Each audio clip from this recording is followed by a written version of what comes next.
Hi everyone, welcome to Undercover Investor. I'm super excited to kick off this channel and share as much information with all you eager investors and traders out there. So what can you expect from this channel? So first and foremost, this channel is there to share and educate, so we'll be sharing as many educational videos as possible, as well as some free courses. This will include things like sharing experiences, tips, as well as lessons learned.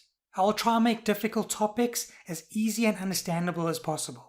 Sometimes people reach such an experienced and expert level that they find it hard to make things understandable for everyone. So I will try to break things down for everyone into digestible bite-sized chunks. With that in mind, we'll allow you to build a foundation that'll make you successful. What you will learn from our videos will give you a solid footing and make you the best possible investor and trader you can be. We'll hopefully take you from novice to expert in the shortest possible time. And even at an expert level, you'll still be learning on a daily basis, as there will be some surprises thrown at you throughout your trading and investing career. Let's list some of the topics that we'll cover on this channel. First one being investing and mindset. On the investment side, it'll be a general investment view covering a wide range of investment vehicles.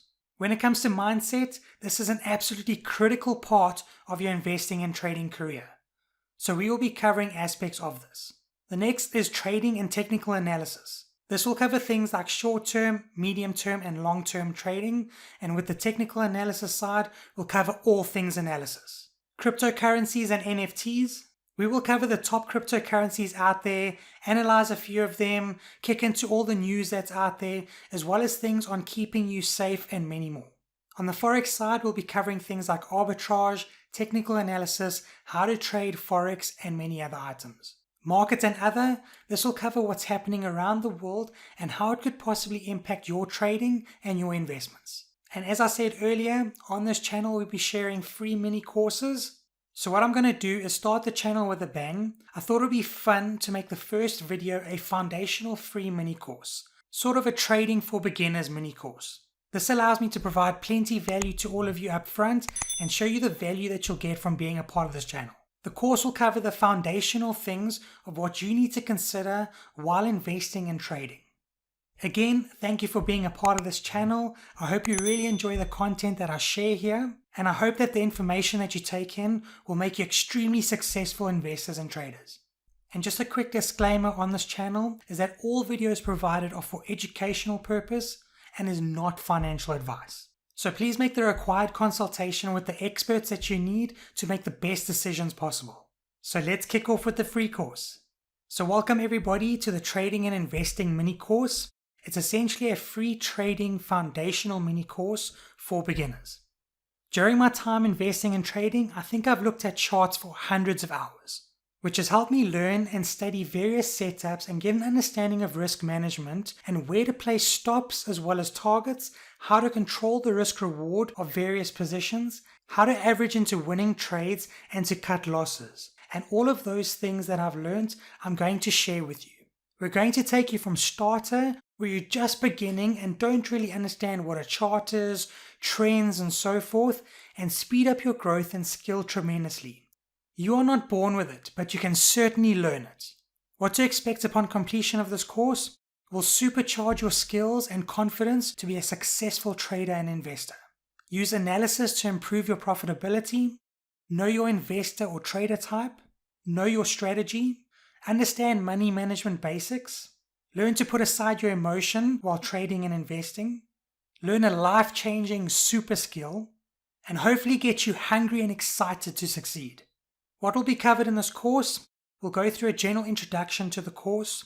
We'll identify the type of investor or trader you are, the types of strategies to follow, money management basics, and technical analysis basics. These are just a few, but we'll get into more detail through the next slides. So who am I? I'm going to keep this short, as none of this is about me, but rather helping you learn. My name is Graham. I've been investing for around 15 years. I started off with stocks as well as property. When it comes to trading, I've been trading for around 6 years. I originally started trading stocks, then I ventured into cryptocurrency and Forex, which taught me a ton of lessons, especially in the Bitcoin crash when it went from $20,000 to $5,000. I think with most people at this time, I did lose money, but I called it school fees as it helped me improve my trading strategies and see where I went wrong. Fast forward to the present, I currently have an 80% success rate by keeping things as simple as possible and sticking to the basics. Overall, that is quite high, but that's because I only enter a trade when it ticks off all my criteria on my checklist. I have also guided students to 6 and 7 figure accounts. The amazing thing with this skill set is watching the transformation of some people, where some may not even have a finance background or a good understanding of money, and then seeing them do exceptionally well once they learn and improve their skills. I also love to share as much as possible, which is the purpose for this course, as well as my YouTube channel. And obviously my ultimate goal is to change the lives of as many people as possible. Knowledge is power, and this is a super skill. If you learn and understand this super skill, you'll always have a way to make money. So heading into the introduction, investing and trading, as I say, is a highly profitable skill. This is something that you're not born with, but is certainly something you can learn. It's a super skill that is actually very easy to understand as long as you get the basics right. Once you have those basics, you can then expand your knowledge, expand your experience, and you'll become an exceptional trader and investor. You'll start as a complete novice and become an expert in a very short period of time. And one thing that is key is you do not need a 100% success rate. In fact, you can be profitable with only a 30, 40, or 50% success rate depending on the strategy that you follow. I know some people that are profitable every single week, every single month, and they have about a 30% success rate. What this means is they focus on their risk versus reward. This is part of your strategy, and we'll learn that a bit later. But just know that you don't have to get every single trade right. There are a lot of things to consider and keep in mind, so your foundation and strategy are critical.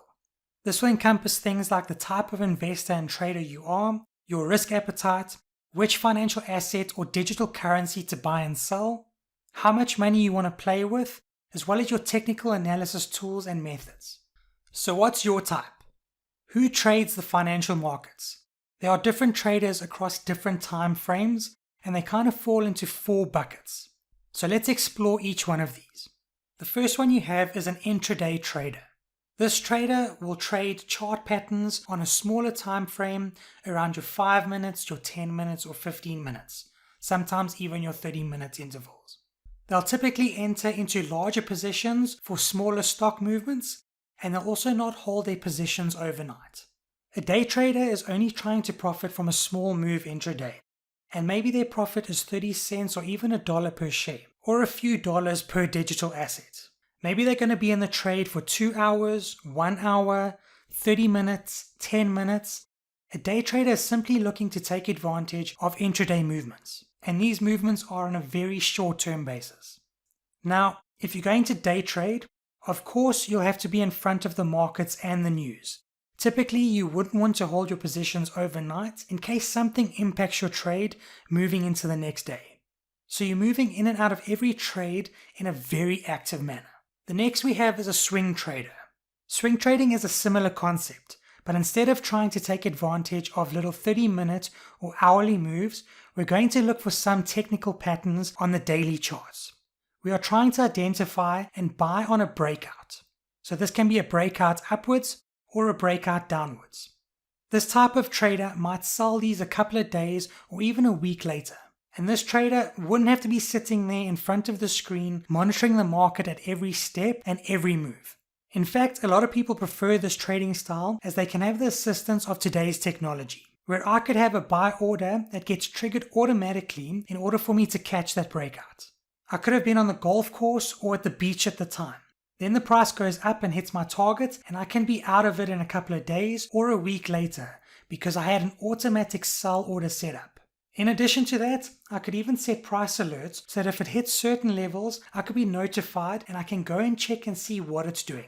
This way you know what the news of the day was and so forth. So I don't have to sit there and hover over my trades. I can be doing whatever I want and I can still trade. This is a preferred method for most traders out there.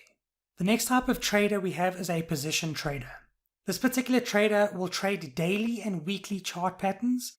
They'll typically take smaller positions and wait for larger movements in price. And they can also hold the positions for a few days, few weeks, or even a few months if they really want to. It's a very similar concept to swing trading, but just on a longer time frame.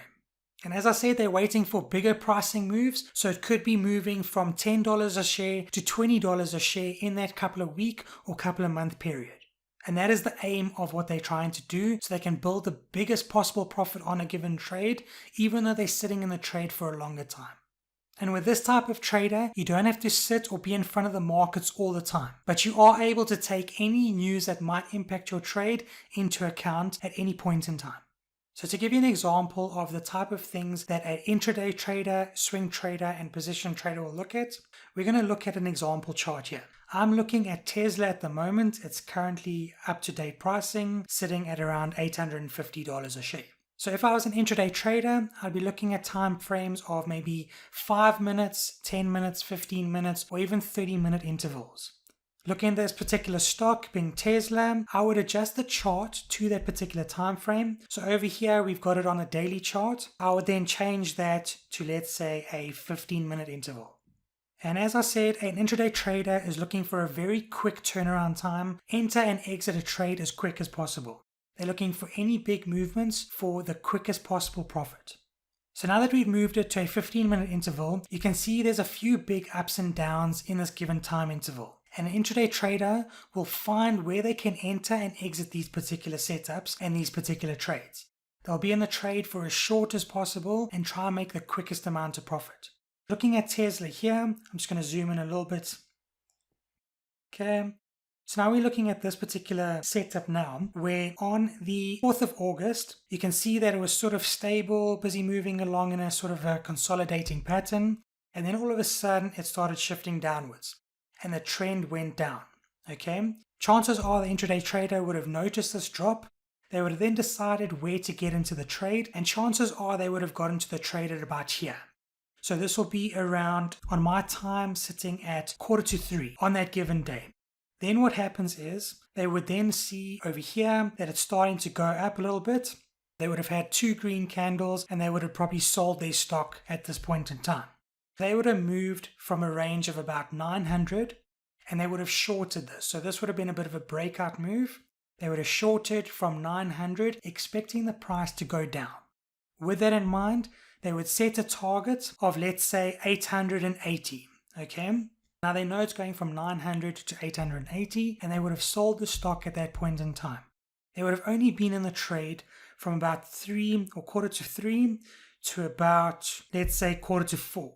So within an hour period, they would have made $20 per stock item that they had.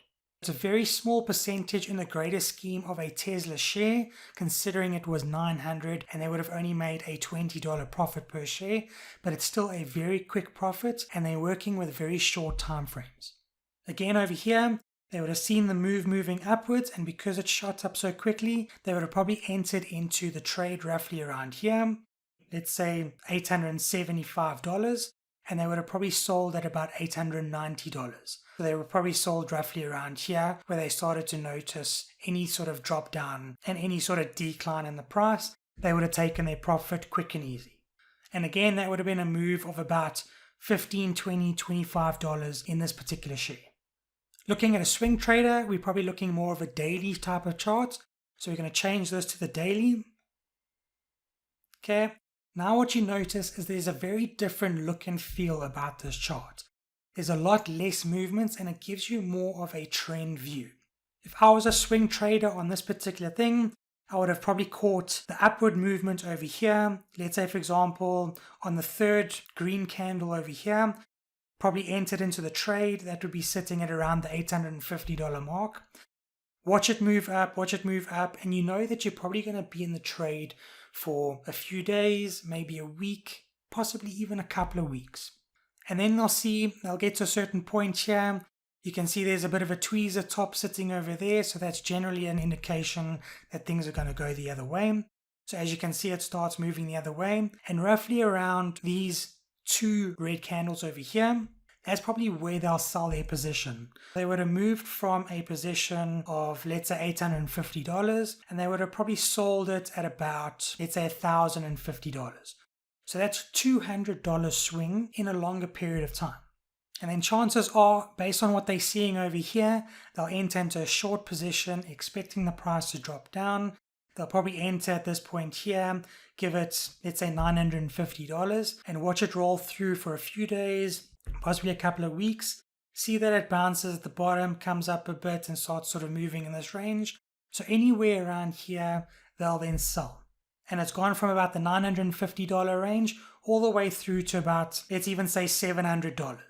They would have made a $250 swing in that period of time. And it would have been from a point of, let's say, the 26 over here to roughly the 26. So it's actually 4 weeks that they would have been on this given trade, but they would have made a very hefty profit. Now, if you're a position trader, you'll obviously look at longer time frames. So we'll shift from a day to, let's say, a 1 month period of time. So now you'll notice that the chart looks very different. It shows a different picture altogether. You'll see that it's been consolidating for ages, sort of ranging between, let's say, $34 and $80, $85 over a given period of months and years, okay? Then what a person will notice is that at this point in time here, it would have broken the particular trend. All the consolidation stage is now over and it starts to shoot up. You can see this big green candlestick over here. Now let's say, for example, they notice that and they realize, cool, around the $100 mark, I'm going to buy a share. And given the fact that they're looking at higher time frames, we're looking at months into a trade where they're only going to sell their position a few months later or even possibly a couple of years later, depending how they want to do things and how much more they want to enter and put into a particular trade. With this one, a position trader would have probably purchased about here, let's say $100. Now, as it starts riding up, obviously, as things go, things like financials and things will come out on a quarterly basis. We'll then decide where we're sitting with this particular thing. But they'll notice that roughly a few months later, it's now doubled in price. A good portion of people will take a profit and then maybe decide to get back into a trade if they still see it continuing, or even ride the trade longer as it goes. In this particular case, it would have been very beneficial if they did ride, because they would have purchased at around $100 and it would have sat at a massive amount now, as you can see. It was just sort of a continuous upwards as you went all the way through past $1,000. Depending how many trades the particular person would have taken as a position trader, it could have been 10, 15 trades in this given time over here, possibly more.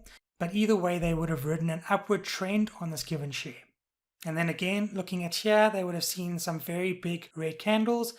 They would have entered into short the price at this point, ride it out for a couple of months, and probably sell off here again and make roughly a $300 difference in pricing. Then lastly, we have an investor. The investor will trade weekly, monthly, and yearly chart patterns. They'll look for more of a mid to long-term view, a buy and hold. An investor's position size will vary at any point in time depending on the stock that they're buying. And they'll invest in multiple assets in order to diversify portfolios as well as expected returns. So with an investor, you're asking yourself different types of questions. You're asking, how much is the company earning?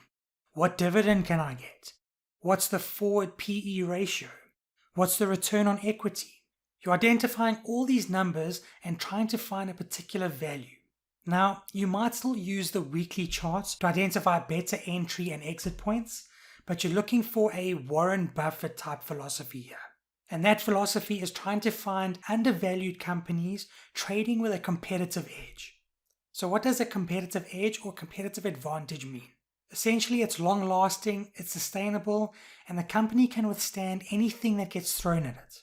Now that is the competitive advantage. And obviously, looking at the Warren Buffett strategy, let's take a look at some of the companies that he loves.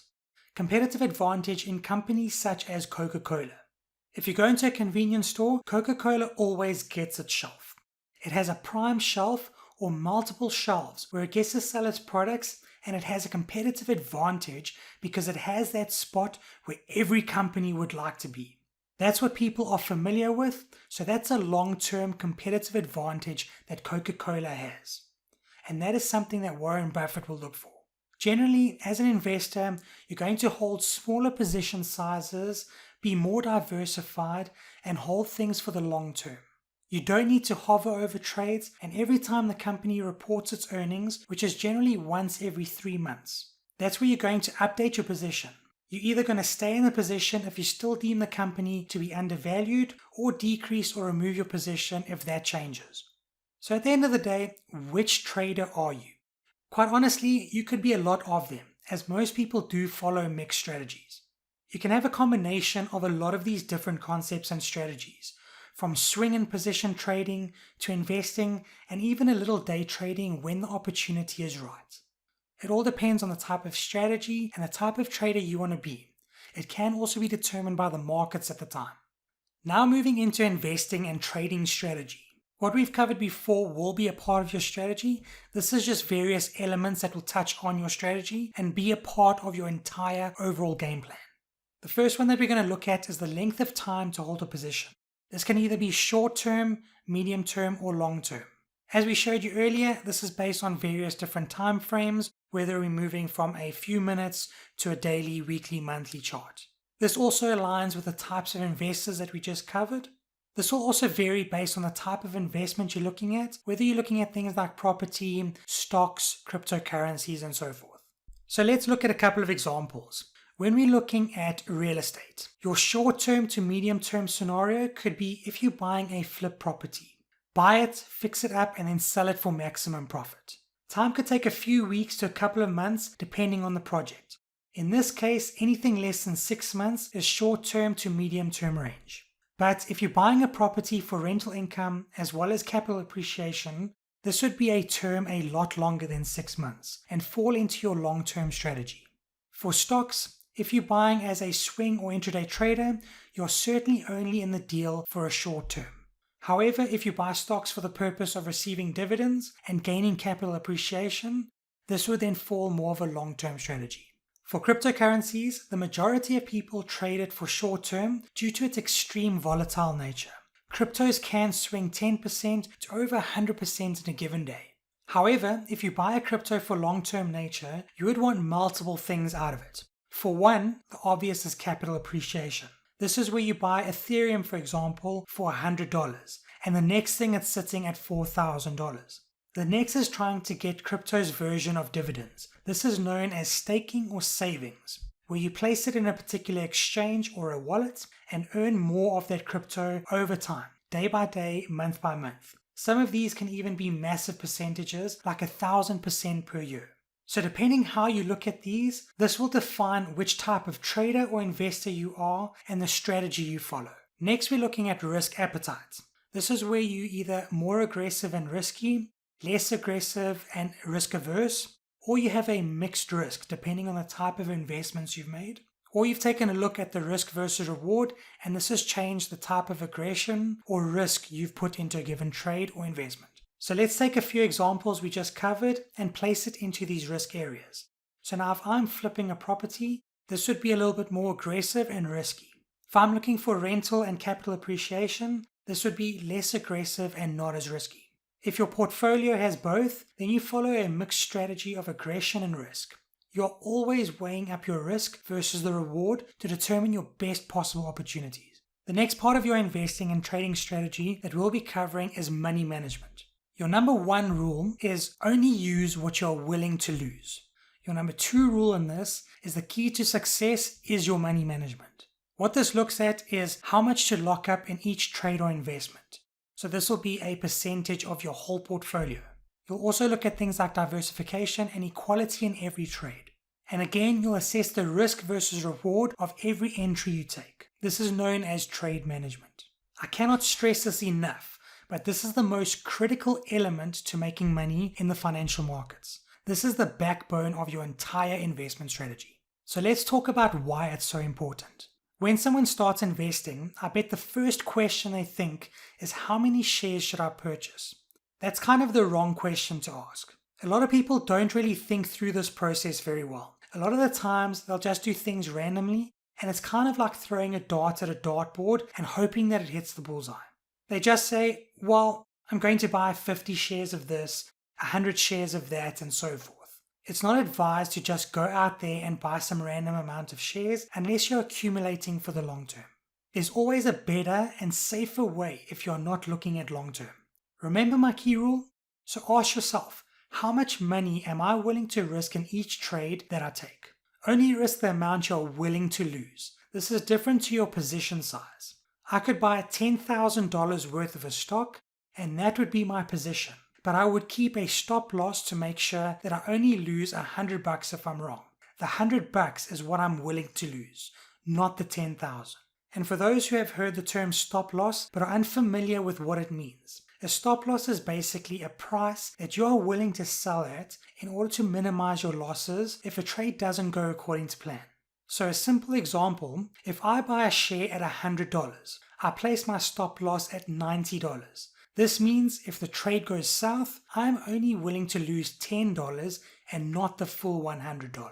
That is why we use a stop loss. We are not risking all the money we put in the trade. We put in a stop loss to risk a small portion of that. So don't think that your risk is your position size. It is not. It's only the small portion you're willing to lose. That being said, your first question should be, how much am I willing to lose per trade? Each one of you should come up with this, but it differs from person to person. So how do most professional traders do this? They try to normalize their risk for every single trade. That means every trade is equal and done by setting their risk at a predetermined dollar amount. Now, what that number would be, well, maybe for you it's risking $100 per trade, maybe it's risking $500 per trade, maybe it's even risking $50 per trade. I don't know what the number would be for you, but either way, you want it normalized because why in the world would you want to risk a ton in one trade and next to nothing in another? That's basically gambling. You should essentially believe in those trades equally. If you go out and take 5 trades, which one do you like? Well, the answer is all 5 of them. You wouldn't take a trade that you don't like, right? That wouldn't make any sense. Most professional traders have a predetermined amount they are willing to risk, and it's based on a certain percentage. Most professional traders keep it in the neighborhood of 2% of their capital, but I know when looking at cryptocurrency, most will use 1% due to the volatile nature of crypto. So let's keep it at 2% for now. If you had $100,000 to trade, 2% would be $2,000. If you had $20,000 to trade, 2% is $400. So you see that the person with more money risks more, the person with less money risks less.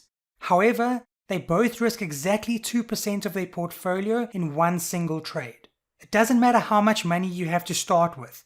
Just ensure you're working in percentages of your total portfolio. And remember this, ladies and gents, you will not have as much money today as you're going to have in the future. But the good news is you're going to grow to be a better trader in the future than you are currently. So your money grows with your knowledge. It's okay to start slow. Most people, unfortunately, they don't start with millions and millions of dollars. You start wherever you're at and you say, well, I wish I had more money, but I'm going to go ahead and get started anyway. And you start with what you think is a measly little sum, but you start trading well, and then you add money to that from your employment. You save up a little bit of money by passing up on that extra night out. You start saving that little extra money and adding it to your portfolio. And pretty soon your funds are growing. And 2 years down the road, you say, you know what? I'm a lot smarter at this than I was 2 years ago. I've learned things and my education level has gone through the roof. My understanding and expertise have skyrocketed. I've seen setups and scenarios like this before.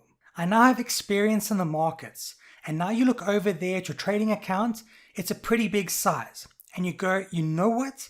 Now I'm not only doing better percentage returns, but I have more money to trade with. So in terms of trading, it's very, very important that you keep your loss exposure small and to a small percentage. Never, ever, ever have one trade that is more important than another. If one trade is important to you, it's because you kicked the donkey and you are in trouble. Don't ever let one trade be a make or break for you. Some are going to work, some aren't. But over time, you build profitability if possible. Let's cover our trade management. And when we talk about trade management, we're going to talk about things like time frames, entries, stop losses, and targets. The whole idea here is just setting the proper mindset for trading. People always get more excited about the charts, but this is critical. So there's a saying in trading, plan your trade and trade your plan. You want to have a good game plan. This entails what's your time frame, how long do you think you're going to be in this trade, Is it a swing trade where it's only going to be for a few days? Is it a position trade where it's going to be for a few weeks, maybe a couple of months? What's your stop loss and why? And that means where are we going to get out if the trade goes wrong? What's our target? What's our exit? If you'll analyze these points, you are building a much better trading system. So you can use this to calculate rewards and risk ratios. The equation for your risk and reward is entry point minus your stop loss equals your risk entry point, subtracted from your target equals your expected rewards. That is the formula, but we'll go into a little bit more detail later. With this, we need to know what our potential reward is versus our potential risk. The risk ratio should be analyzed before getting into any trade. Remember, this is your game plan. You can adjust and make changes, but this is your plan going in. Changes may happen where during the trade you move your stop loss so that your risk reduces as the trade plays out. Maybe you make some changes where you take profits after the original target you had originally set because you see it's running and you don't want to take profits too soon. So you just tighten up your stop loss, but you just keep letting it run in your favor. You can always make changes to your plan, but this is the game plan going in. The better your reward to risk ratio, then your success rate can go down even further. That means you can have a lower success rate in choosing successful trades and still make an overall profit regardless of the losses. Let me give you some examples. Let's say that we're going to risk $1,000 per trade. If you take 10 trades at a 60% success rate with 1,000 at risk and 1,000 of reward, that's a 1-to-1 reward to risk ratio. So if I'm risking 1,000, I can potentially make 1,000. If I'm right 6 times out of 10, the 6 times I'm right, I make 1,000 each. That's 6,000 in gains. The 4 times that I'm wrong, I lose 1,000 each. So that's 4,000 in losses. At the end of 10 trades, I make an overall profit of $2,000. So that's at a 60% success rate with a risk reward of 1-to-1. If we take a 2-to-1 reward to risk ratio, I could have maybe a 40% success rate. So the 4 times I'm right, I make 2,000 each per trade. And remember, it's 2,000 now because I've gone 2 reward to 1 risk. So I'm risking $1,000, but my reward is $2,000. So if I make 4 trades, 4 winning trades at 2,000 each, that's $8,000 in total gains. That would be my 40% success rate. If I look at the 60% loss side of it, I would then lose 6 out of 10 trades, which means I've lost $1,000 per trade, totaling $6,000 in losses. When I compare my gains versus my losses, I've made $8,000 in gains and $6,000 in losses. Overall, I'm netting out at a $2,000 profit. So as you can see, with a better reward to risk ratio, I can win less but still profit. Therefore, the better your risk reward ratio, the less your success rate has to be. This makes things so much easier for you as a trader if you put that in your game plan and you stick to it. So don't be like the beginner traders where you don't even think about your risk reward. You do as you want, which means that you're going to have a lot higher success rate to make your money back because you will have losses. That will be almost inevitable because you won't really know what you're doing. So stick to your game plan, stick to your reward to risk ratio, and you'll see much better results. The single biggest mistake in trading is people almost switch this around. They let emotion and all other things come into the trade. Believe me, I've been there, I know how it is, I know it very well. I have lost a lot on certain trades because I've gone in with emotion and not stuck with my game plan. What will happen is you go through your analysis and you determine a possible reward of, let's say, $10. And the possible risk that you analyze is maybe $5. So that means you've got a 2-to-1 reward to risk ratio. The reward is $10, the risk is $5. Then what happens? You are too quick on the trigger and you start to take profits too soon because you're unsure of the momentum and whether it will continue or not. So you maybe only take $2.50 profit at that particular point. If it keeps moving in the right direction, you basically sold out too soon. If by some chance it goes badly, then people seem to ride the losers longer than their winners. So they will ride the loss all the way through to that $5 that they originally analyzed. And this is in the hope that the trade turns around. Your reward to risk has basically switched sides and you end up losing money. So now you would have gained $2.50 because you sold out too soon, but you rode the bad one and you lost $5. So now you have a 2-to-1 risk reward in the opposite direction. Do this enough times and you'll lose a lot of money. So choose the strategy of riding your winners and cutting your losses. Stick to your game plan. That is all you have. Stick to your game plan. And remember everyone, one size does not fit all in this case. All strategies will be different for every single person. That means that you've got a different portfolio or wallet size, you've got different experience, different risk versus reward ratios you're working with. You could have a mixed strategy where you've got different goals, terms of investment, diversification, etc. So it could be multiple assets and things that you're working with, whether it be stocks, property, crypto, could be anything like that. Again, but all I can emphasize is choose a strategy up front and stick with it. But remember, you don't have to stay with this long term. You will refine your strategy as you go along, but stick with it up front so that you can get things right. Okay, now heading to the technical analysis fundamentals. This is where people get very, very excited. Technicals are about defining your risk, about setting up a game plan, understanding where you're going wrong, where you're right, and many more things about a trade. It makes a huge difference to making money in the financial markets.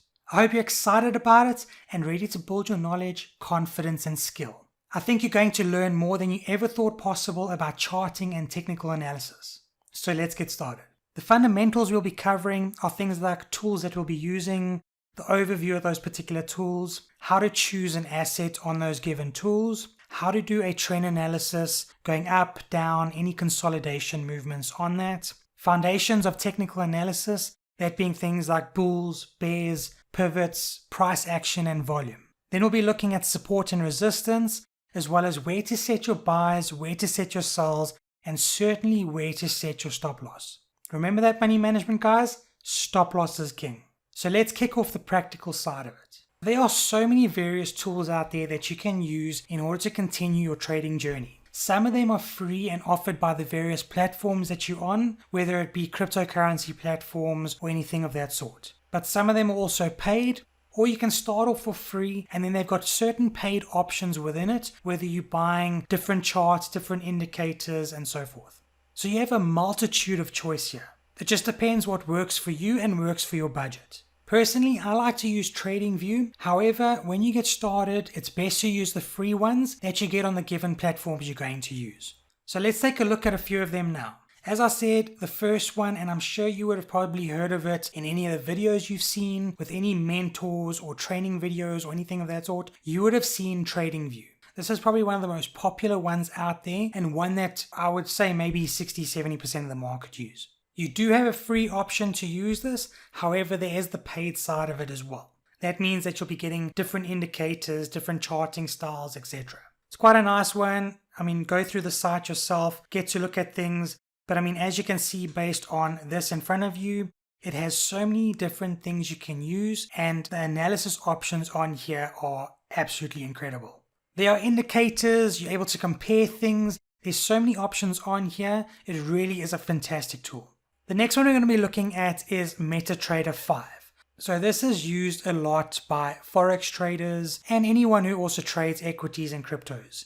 However, I know the majority of people I've seen use it are mainly around the Forex side of it. You are able to download it for free and start using it. However, as with TradingView, there are your free side of things as well as your paid side of things. So it might be worthwhile for you to try each one of them and get a feel for them and see which one is preferred for you. The next tool we're going to be looking at is a platform tool known as Binance. I'm sure if anybody's been dealing with cryptocurrency, you would have heard this platform before. This is one that I like to use as well. I think it's a very good platform and I do a lot of trading cryptocurrency on this.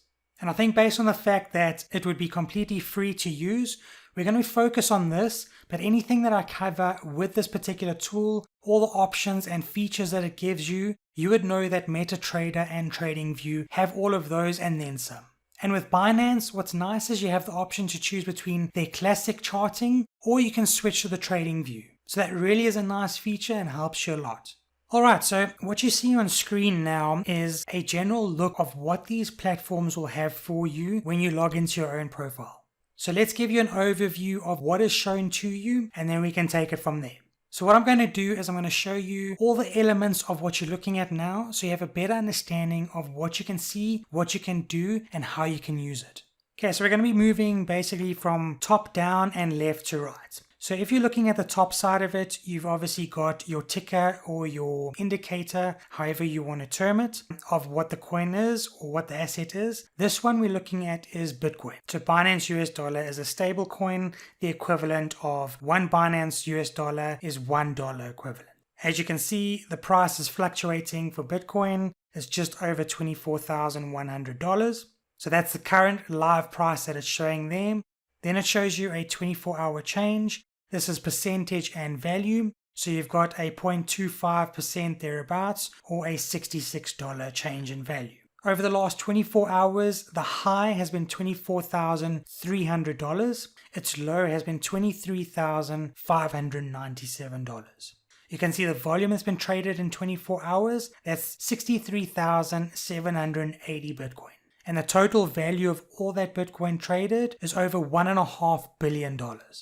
Then what you see on the left-hand side here, you'll see the red and the green bit of it. This is known as your order book. What it shows you is the price that people are buying at and the price that people are selling at. So in the middle, you've got the current price being $24,200, and it fluctuates every sort of second as it goes up and down. The bottom side of it, you've got a price on the left-hand side here, you've got a quantity in the middle, and you've got a amount or total of Bitcoin on the right-hand side. But that total is dollar value. So now what you'll notice is if I'm taking the 24,200 mark here, essentially this is the quantity that the people are buying at that given price. So I've now gone in, I've put a buy order at $24,200 and I'm waiting for the price to go to that before my order is triggered. That's what's showing you at the bottom here. At the top here is the same, but just on the sell side. So you've got the price that people are willing to sell at. You've got the quantity of Bitcoin that they want to sell. And on the right-hand side is the dollar value of that Bitcoin. Now you'll notice just above it, we've got the green and the red, we've got the green and just the red. So at this point in time, we're showing the green and the red, which is the sells and the buys. I can switch it up and just choose the green just for the buys, as you see all the buys here, and I can scroll down as far as I want to see where things are. This helps for me to determine where a possible buy wall is. So what I mean by that is a certain level of volume where there might be a massive amount of people willing to buy Bitcoin at that given price. And I saw a few here. So we've got a small ones here, 2, 3 million, etc. But as we're scrolling down, there's a big one there. Okay, it's gone off screen, but now you saw it was going too fast. There was a 300 million over there. We've got a 4, a 9, an 11, a 20. You get the point. There's some big numbers. So I can see where the potential bounce amount will be because there's so much volume and purchasing power at that point in time. Then I can switch it to the red, which is the sell side of it. Again, scroll up and down to see who's willing to sell at a given price. And I can see where particular sell walls are. So here's one that just popped off screen. It was 112 million. So I know to get past that 112 million, there has to be a lot of buys that'll then eat up that 112 million and move past that. So that's how you can gauge where possible up and down might be. And it might only be for a very quick move, or it could happen over a couple of hours. Either way, generally those big buy walls will be a very quick thing given the volatility of cryptos. So I'm just going to change back to having both of them there. Okay. Then looking up at the top here, we've got our time frames. Remember, this ties in with the type of trader you are, intraday, position trader, swing trader, etc. So it shows the 15 minutes, the 1 hour, the 4 hour, the 1 day, the 1 week. If you want to add or change any of them, there's a little arrow here that you hover over and you can then choose a particular time frame that you're looking at. If I'm looking to be a long-term investor, such as a possible position trader over a few weeks or few months, I'd look at the weekly chart or the monthly chart. If I'm an investor side of it, most likely looking at the 1 month chart. You can choose each and one that you want. Then just to the right of it, you've got your technical indicators. If I click on that, it shows me various indicators down the left-hand side that it allows me to have. And then I can edit the particular features of that to change it to my personal preference. The amount of days can change, the time frame, the colors, etc. As you can see, there's a few options here that you can do.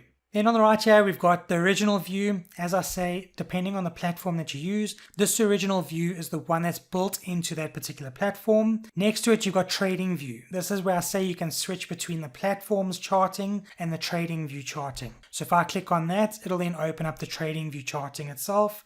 So now we've loaded up on the trading view charting. It's a very similar look and feel, but it does give you more options. Then on the right hand side, we've got depth. That pretty much just shows you where things are in terms of buys and sells. So if I click depth, you'll be able to see the equivalent of what needs to happen for a buy or sell area to be taken up, or engulfed, or swallowed, or whatever you want to term it. Then next to that is an indicator to expand the view, so you can put this whole chart, let me go back to the chart, you can put this whole chart in the screen and you'll lose the bits on the side. This gives you a bigger view of everything, a lot easier to see the ups and downs and the moves.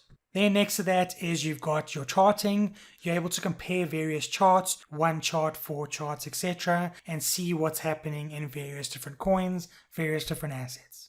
In the middle here, you've got your chart itself. Okay, it'll give you various different indicators. The top part is where your charting will generally be, and the bottom part here is your volume. So this is how much buying and selling happened at that particular point in time. As you can see, all the red bars is the sells, all the green bars are the purchases. We'll get into a little bit more of the look and feel of the chart as we get into the technical side of things. Then on the left hand side here, you've got all the various analytical tools that you can use in your charting. Okay, before I get to the bottom, let's look at the right hand side here. So on the right hand side, you're able to search for a particular coin or a stock. In this particular case, it's a coin. So if I know what the ticker symbol is, I'll then search for it there. Otherwise, I can just scroll down and choose the particular item itself. If I know what market it is, it's either the Bitcoin market, the altcoin market, the Binance market, the USDT is the dollar market, and so forth. And then just below that, you'll see the current trades that have happened as it stands, the amount of Bitcoin that was purchased, the price that it was purchased at, as well as the time that it was purchased at. And then you can see your trades here, if you've placed any trades, whether you've bought or sold. Now if we scroll a little bit down here, obviously I need to log in for you to see the bottom portion here, but it doesn't matter.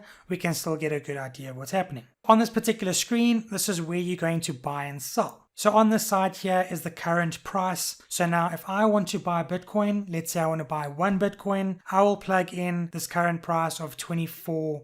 It keeps jumping, but let's say 24,200. So I'll make that 24,200. So I know that that's the price of Bitcoin that I'm buying. I will buy 1 Bitcoin, and on the bottom here, it'll actually show the price that I'm going to be spending on that 1 Bitcoin. It'll also show you if there's any fees in play. It'll show you what the fees will be there and the total amount of Bitcoin you'll get, which will probably be slightly less than 1 Bitcoin. Because as you know, with all these platforms, they love taking their commission. It's the reason why the owners of these platforms are now billionaires. Then on the right hand side, we've got our similar look and feel. So if I want to sell a Bitcoin, let's say I want to sell at 25,000. I've bought at 24,200. I want to sell at 25,000, but I want to sell that. It'll show me the price of 25,000 earned there, less a transaction fee on that particular trade. And I would have walked away with roughly an $800 profit. Notice that this is spot. So spot means I am buying something at that given price at that point in time. So if it's a $25,000 Bitcoin, I'm buying 1 Bitcoin at $25,000. Moving on to the right hand side here, you've got a cross 3x and an isolated 10x. That is essentially your leverage trading. This is a little bit risky. In fact, it's a lot risky depending how you do it. When you're starting off, you're almost safer just practicing and getting to know things buying at spot. However, as you get a little bit more comfortable, then you can move into the leverage trading because that is a lot more risky than anything else. And just a quick heads up on anything leverage trading related. If you're gaining, that's fantastic. You're making money if the price is going up and going the way that you expect it. However, if you've put in a leverage trade for the thing to go up and it starts going down, you will lose money a lot faster than what you gained. Keep that in mind. So let's say, for example, we've chosen a cross 3x over here. It's a little bit of a different thing to go into. There's a lot more features when you've logged into the site, but the purpose of this is not to go into that detail. However, you will see the price of the item you're buying at, what you're buying in terms of quantity, and if you're leveraging at 3x, you are using 3 times the capital. So just to keep it simple, if I'm buying Bitcoin $100 worth and I've done a cross 3x, I'm essentially using 3 times my capital. So I'm borrowing money at 3 times. That means I've got $100 sitting there, 3 times is $300. I'm using a trade of a total of $300. You've gone into the trade with 100, but effectively it's 300. So if it goes up according to plan, you make 3 times whatever it would be. So if you've done a 5% return on that, essentially it would be a 15% return because you're using 3 times the value. However, if you've gone down 5%, you've lost 15% of your funds. There's a lot more to it, but that is the basic overview picture of leverage trading. And then lastly, at the bottom here, you've got all your order history, anything that you've placed that's an open order that hasn't been filled. Your order history, if something has been bought or sold, will show there. Your trade history also show same thing, buys and sells. Your funds is how much you've got sitting in your profile, and any positions are your leverage positions. So now what we're going to do is we're going to go into the bigger version of this and go into more of the technical side of it. So where do we start? You see this particular chart and everything in front of you and you're like, what do I do now? The foundation of technical analysis is focused upon 2 key factors, price and volume. Price is really what's happening in the markets and how everything moves up and down. So if I'm looking at this particular chart now, all this in the red and green is the price movements. Everything you see at the bottom here is all the volume movements. So there's your price and your volume. In Economics 101, if you focused on price action, it means that you focused on supply and demand. If the demand is high and the supply is low, the price will be going up. If demand is low and the supply is high, the price will be going down. It's the basic principle of, I could go into an exotic car dealership, for example, and try and figure out exactly what everything is worth, or I could sit outside the dealership and just track demand and supply.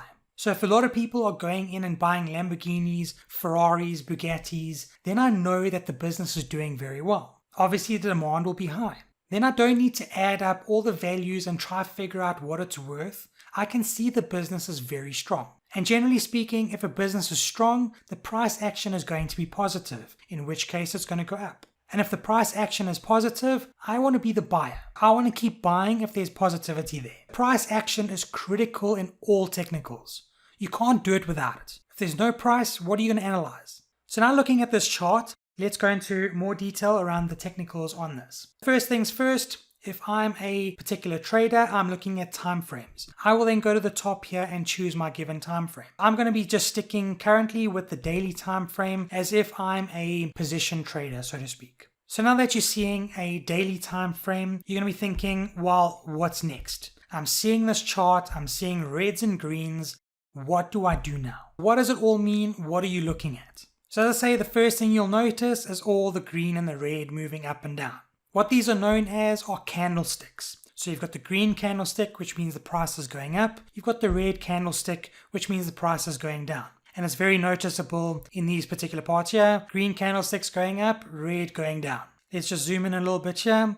On either side of it, you'll see a line going up and down, and then the body of the given candle. That particular line up and down is what's known as a wick. Candlesticks can be a great indicator to see a possible move up or down. And how it would work is, let me try to get a decent example here. Let me just zoom in.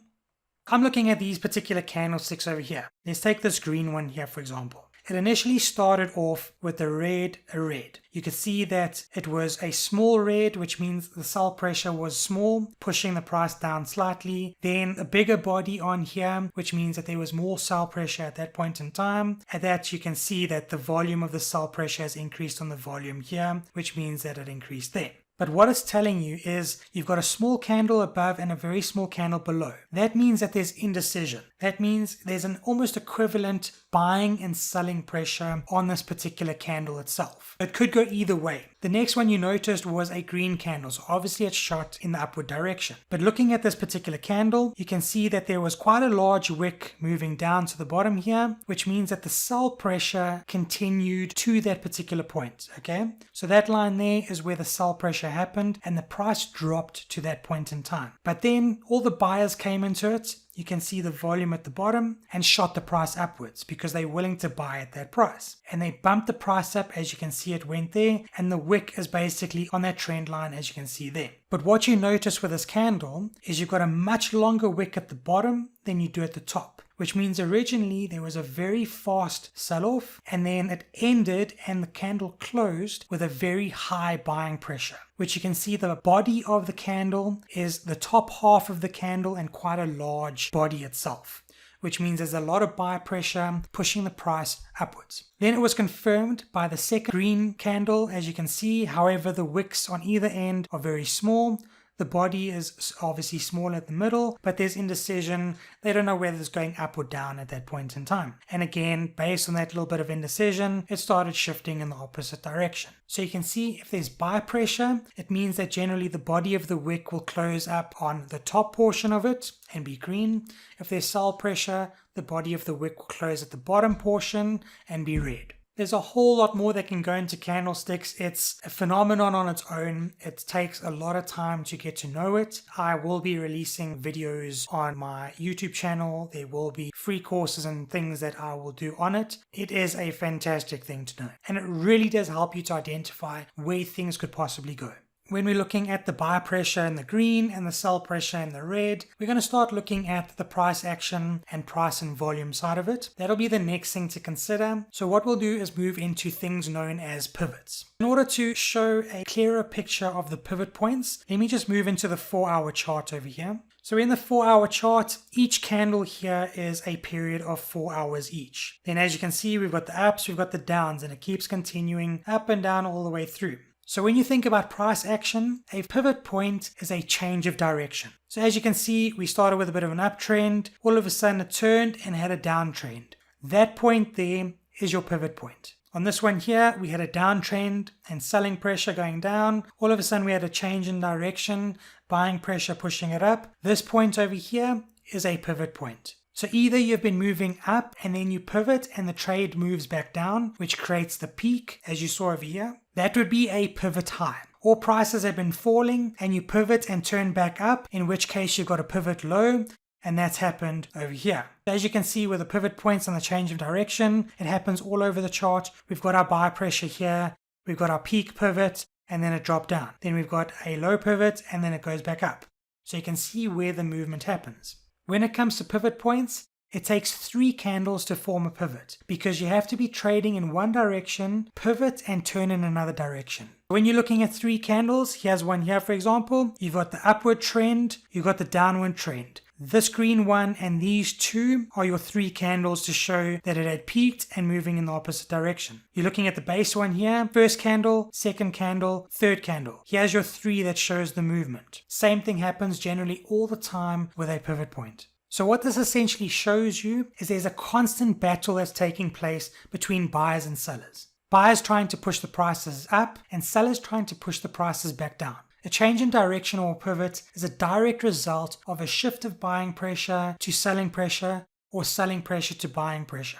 One group is trying to take control from the other group. When we look at the terminology, the group that's trying to push the price up are known as your bulls. The other group is known as the bears, and they're trying to push the price downwards. So there's a constant fight between the bulls and the bears. You can see over here, the bulls were in charge on these particular candles here, and you could see that it was matched by a lot of volume and a lot of buy pressure over here. In fact, looking at the lines, on that given point in time for that 4-hour candle, we had over 37,000 Bitcoin purchased at that point in time. So that's why you had this massive candle shooting up here. When there's a big push in price, there's always that volume that comes in, and you'll see it with a peak here. On this particular one here, you've got a big push down on price, a lot of sell pressure from the bears, and you notice that the sell pressure and the volume bumped up here. So they sold roughly 22,000 Bitcoin in that 4-hour period. And then they sold another 20-odd thousand Bitcoin in this period, which is why you saw two very big candles in red over here. So just to give you a quick recap of what we just covered, you chose your particular time frame based on the type of trader and the charts that you want to find and look at.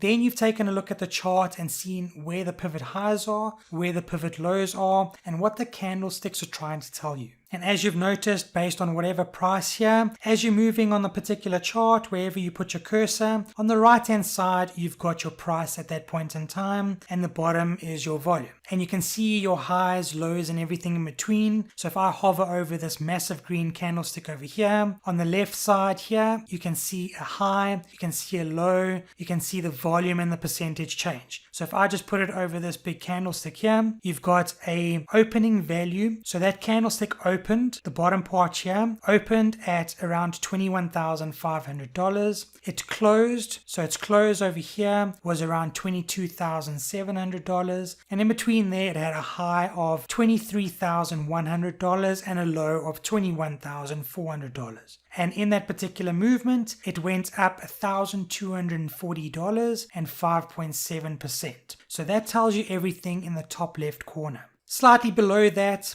depending on the type of charts and things that you'll choose, you'll see the moving averages. Here we've got a moving average of a 7-day, a 25-day, and a 99-day moving average. These are the particular lines that you're seeing in this chart here. And obviously they're color-coded, so you know which one they are. Orange one being the 7-day, the purple one being the 25-day, and the blue one being the 99-day trend. So when you're looking at the 7-day, it's obviously more short-term look. 25-day, shorter term, but moving towards that medium, and then the 99-day is your longer term. So that's what you're seeing on this particular chart. And then on the left hand side, you've got all your drawing tools and your analytical tools that you can use when you get into your technicals. Now that you've taken a look and gotten a feel for the particular chart you're looking at, now it's time to identify where the trend is going. Is it going up? Is it going down? Is it moving sideways? So if I quickly just shift to the 1-day chart, you can see the time frame that I'm looking at now on the 1-day chart rolls on from about the 10th of March 2022 all the way through today, which is the 12th of August. So it's a daily chart of that given time. When you're looking at this particular chart, you'll almost see two different trends. In fact, you'll see all three trends in this given chart, which is a great one to look at. So let's look at the very first portion of this chart. You'll notice that we had a bit of an uptrend over here. Then all of a sudden we had a little bit of a pivot high. Then the trend starts moving down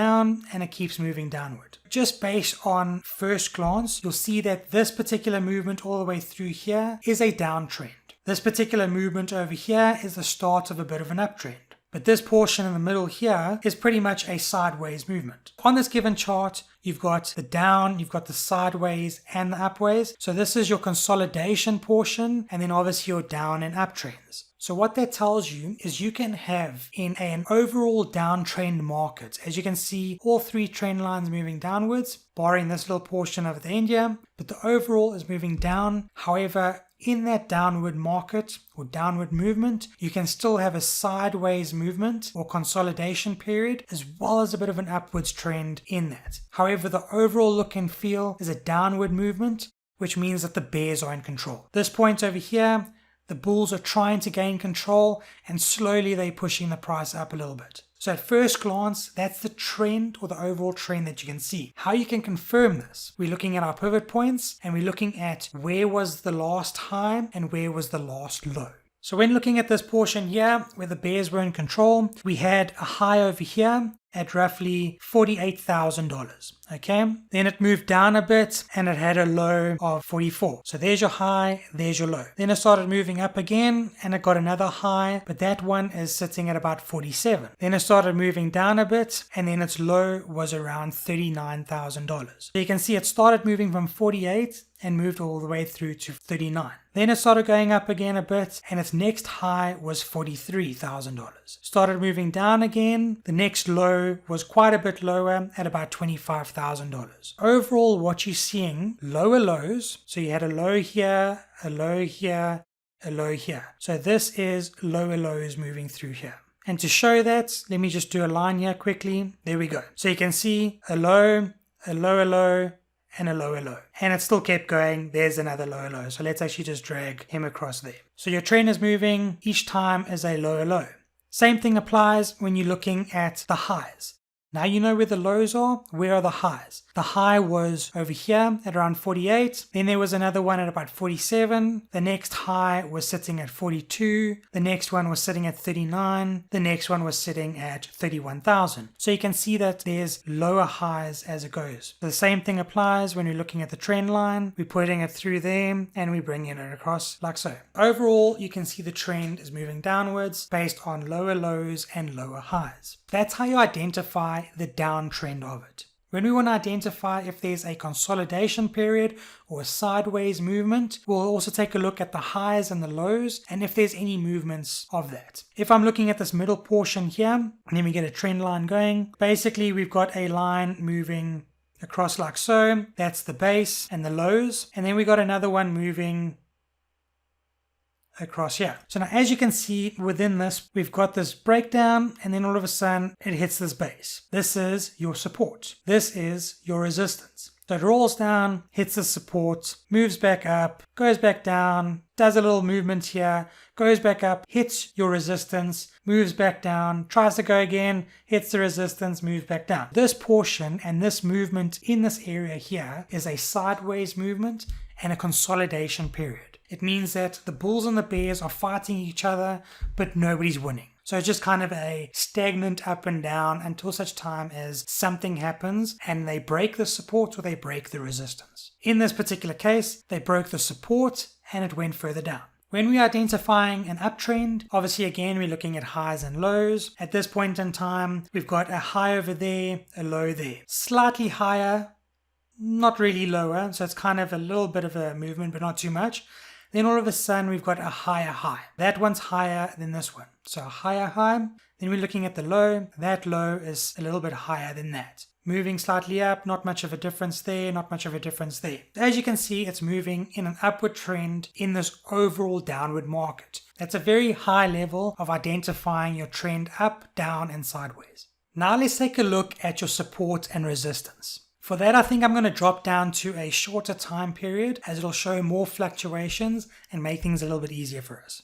Alright, so when we're looking at support and resistance, what that means, think of a building. So when you walk into the lobby of the building, the floor of the lobby is your foundation. That is your support. You can't go lower than that at that point in time. Okay? You'll hit that lobby floor and you'll bounce. So let's say it's a 5-story building. The roof of that lobby is known as your resistance. So if I'm on the floor, that's my support. That roof is my resistance. In order for me to go into the next level, the second floor, I need to break past that resistance, which is the roof, and get onto the second floor. When I'm on that second floor, what was the roof is now my floor. That would now become my support. And the roof of that second floor is now my resistance. What you've noticed there is the resistance shifted and became my support. The second I broke past that line of resistance, it then became my support. And the next level up became my resistance. And the same thing happens when you're moving on the way down. So if you've got your building, I'm sitting on the second floor. The floor of that second floor is my support. The roof of that second floor is my resistance. If I now go from the second floor and go to the first floor, which is the lobby, I've now broken past my second floor support, and the floor of the lobby is now my new support level. And the roof of that lobby is now my new resistance, which was my old support. So you can see that they shifted again. The second you break through the resistance, it shifts to support. The second you break through support, it shifts to resistance. Keep that concept in mind when you're looking at support and resistance. Looking at the particular chart, we've got our 15-minute Bitcoin chart over here. So let's plug in our support and our resistance levels. I'm going to move to the charting elements over here. I'm going to just choose a horizontal line just to see where I'm at on the given chart. And then I'm going to choose continuous drawing mode. And I'm going to identify where we are with things just to get a better picture. That means I'm going to draw my support and resistance lines as we're moving through the chart. Some people like to start on the left, do all sorts of different things, move across the chart. What I like to do is I just start from the bottom and I chart the entire picture I'm looking at. And then I start focusing on what would be support and what would be resistance. So as I said, I've taken my horizontal line. This is the first low that I see on this given chart. What I'm going to do is I'm going to draw a line, just click on the left here, and all of a sudden it draws a line across. And that shows me a price of roughly $23,600. That is my first support line.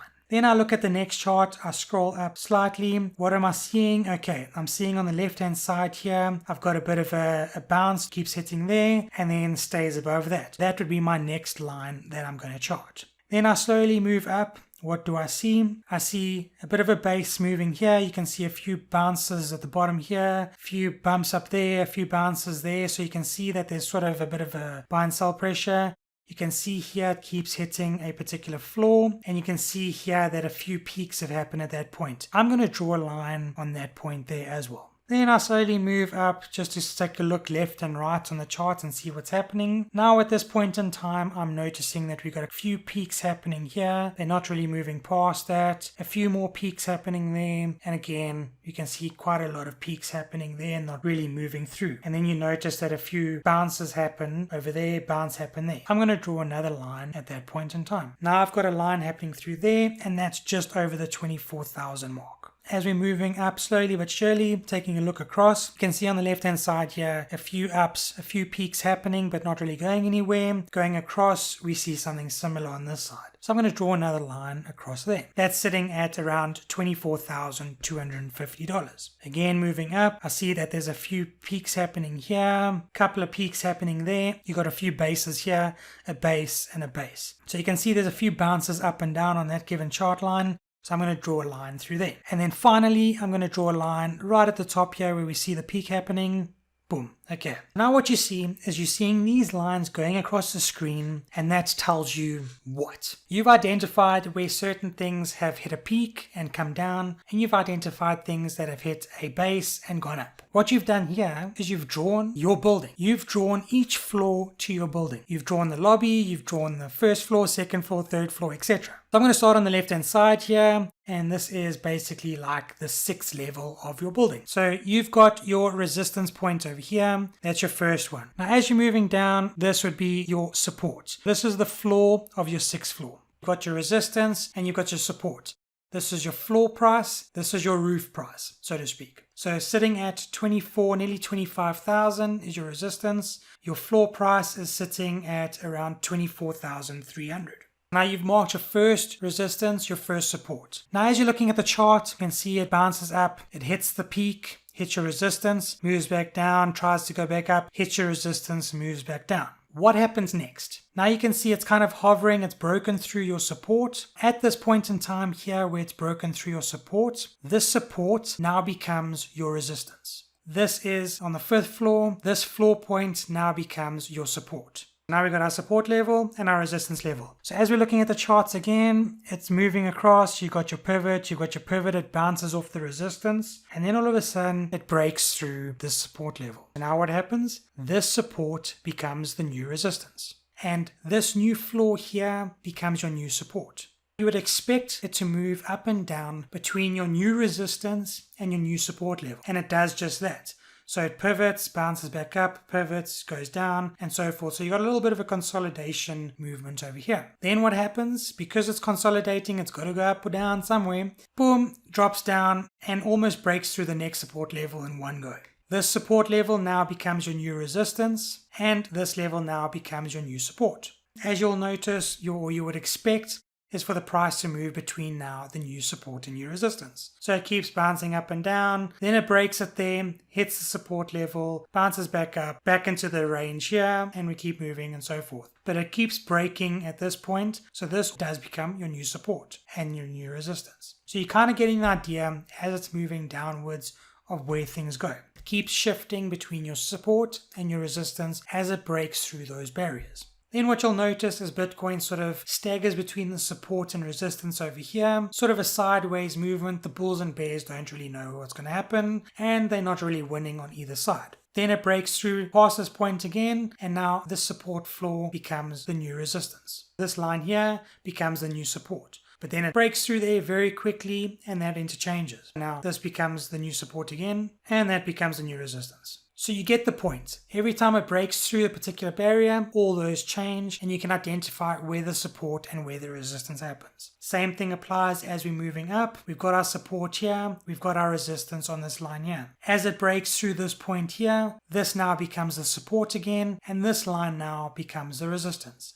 Then it breaks through resistance again, this line becomes your support as shown here, moves across here, and that's your new resistance. And it keeps breaking and popping and doing its ups and downs and all its good stuff to try and break those particular levels. So that is how to identify on a given chart where your support and where your resistance levels are. Now these are your horizontal support and your horizontal resistance. You will get some people who use, I am one of them, you can kind of count it as a trend line, you can kind of count it as a support and resistance trend line, however you want to do it, either way it works. So as an example, looking at this now, I'm going to get a trend line here.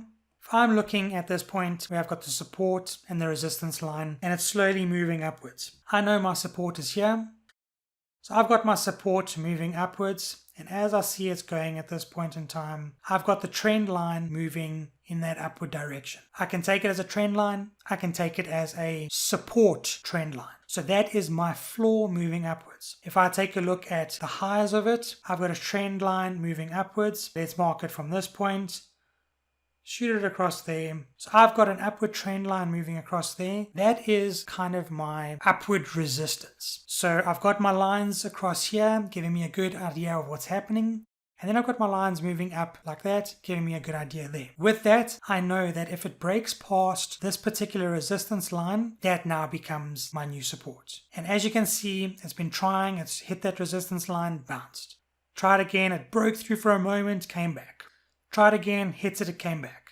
Tried again, broke through for a moment, came back. So now it keeps hitting that point in time now. So I also use that as a very good indication of where to put in a buy and where to put in a sell. And also the critical matter of stop loss, where to put your stop loss. Okay, as you can see, I've changed the colors just so it's a little bit easier on the eyes, or I think it is anyway, just to help and show you the variation between the reds and the blue lines happening here. And just to make it a little bit cleaner on the eyes, I've just changed my cursor from what you could see where I had the pricing lines moving across, just to show a few different things now. Overall, that is in a very simplistic way how to find your support and your resistance levels, and this works on any time frame chart as long as you just take your time and try and identify where those floors are, where those roofs are, and obviously depending what you want to do, whether you want a horizontal or if you want a trend line resistance and support. Let's do a quick recap of what we've covered to this particular point. You've gone over what a chart offers you. You've gone through the various time frames, the various trends. You've then identified how to identify a pivot high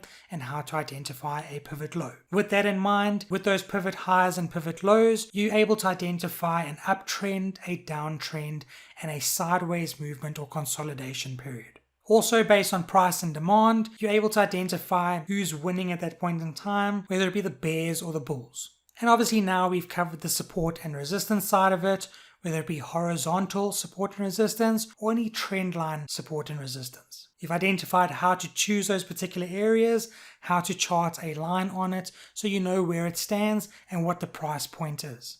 Pretty much everything you've done now is your key foundation to technical analysis. You've covered a very good understanding and foundation of what's needed to move into the more technical areas. However, this is the basics and this is the key things that you'll be doing on every charting that you do and every trade that you do. We haven't really touched on indicators because that's a different ball game altogether and a total different, you could run a whole course just on indicators itself and how to read them and how to use them for your analysis. And I'll pop those videos through on my channel and I'll probably do a course on that as well at a later stage. Okay, so now that we've covered those key foundations of technical analysis, we're going to move into the point of where to place my buys, where to place my sells, and where to place my stop loss. So as you see, you've covered all your analysis. It looks like a bit of a Picasso art drawing going on here, but nonetheless, it helps you identify where to place your orders, where to place your sells,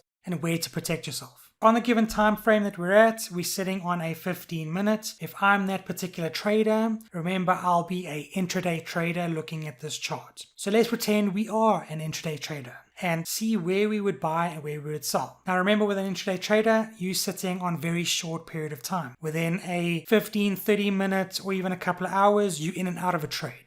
Alright, so based on the analysis that we've done, let's figure out where we're going to do a buy, where we're going to put a sell, and where we're going to put a stop loss. I'm just going to scroll across at the moment just to give myself a bit of a better view of where things are at the moment. Okay, looking at the given trend, it's kind of going through this tunnel, bouncing up and down of our uptrends that we drew here. You got your resistance, you got your supports, and then obviously all your horizontal areas here. If I'm an intraday trader, I am sort of looking at the horizontal side of it, but more so kind of looking at this particular tube, tunnel, pipe, however you want to term it, trend line, etc., etc. That's what I'm looking at it right now. We have already hit the support. That support line was sitting at around $24,100. Okay. If I was trading today on Intraday Trader, I would have noticed that we had reds all the way through. Then all of a sudden this green started moving, and where we had the green taking over or engulfing, the term is engulfing, where it almost swallows up these particular candles on the left hand side, more of a positive movement. Where I would have put that buy in, let me actually get a line here going just to help you out. Alright, so where I would have put the buy in if I was doing this, I would have noticed that it started engulfing all the reds moving up here, and pretty much when it hit the orange trend line, which is your 7-day moving average, at that particular point in time, I would have probably put in a buy order, knowing that I'm expecting it to go up and go towards this resistance line. I would have put a buy order right about there. Okay, at that point in time, that price is roughly 24,150. That's where I would have placed my buy and purchased Bitcoin at that given price. Then I would have expected to wait half an hour, maybe an hour, watch it move up as it did over here, go towards the resistance line like I expected. I know where my buy is. Where will I do my sell?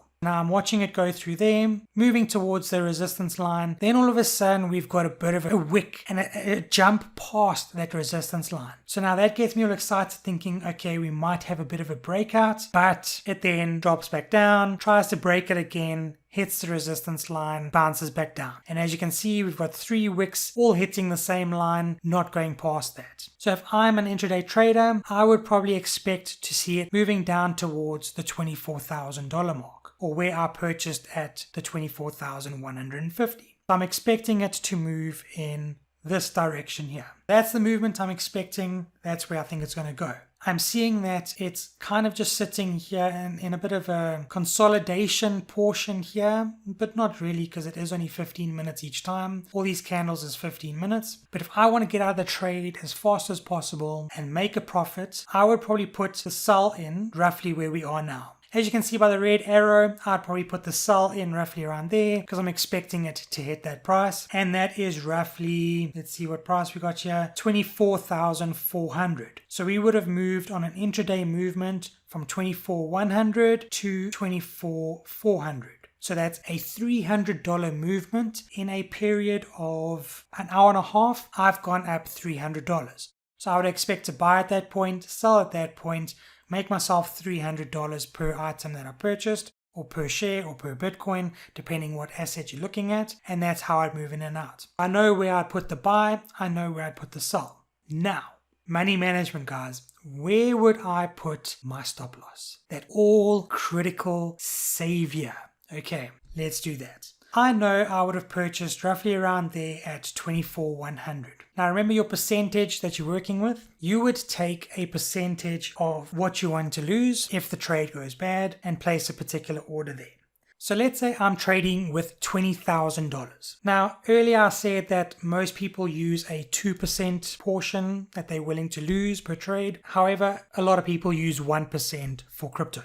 What I'm going to do is I'm going to focus on a 1% value. If I've bought $20,000 of Bitcoin at this point, which is 24,100 price tag, I'm going to take my 1% loss if it goes bad. So 1% of 20,000 is $200. If I look at the price of 24,100, I'm going to place my stop loss 200 below that. So it'll be 23,900. So 23,900 will be roughly there. Okay, I know that should the trade go well, I'm expecting to buy there, I'm expecting to sell here. That's roughly a $300 profit, okay? But should the trade go badly, I'm expecting to lose 1% of my trade, which is $200. So in terms of risk and reward, that's roughly a 1.5 reward to a 1 risk. So everything goes according to plan, I make 300. If it doesn't go according to plan, I lose 200. So my risk reward, my reward is higher than my risk. Now let's take a look at the other way. We're expecting the price to move downward over here